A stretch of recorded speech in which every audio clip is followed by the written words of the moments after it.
Check-in is one of the key functions in Offision to help you with attendance issues. Your rooms can be easily wasted because of lots of no-show bookings, which causes low productivity.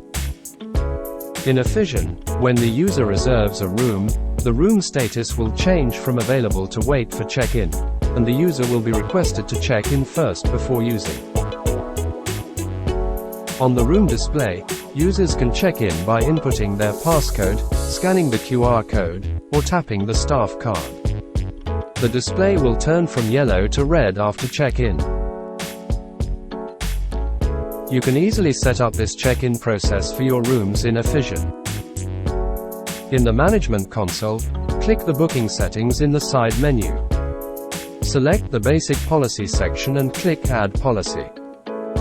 Then you can switch on the check-in option and set further values.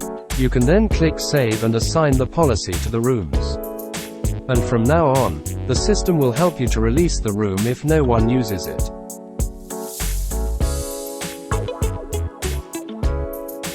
Offision, your all-in-one smart office platform.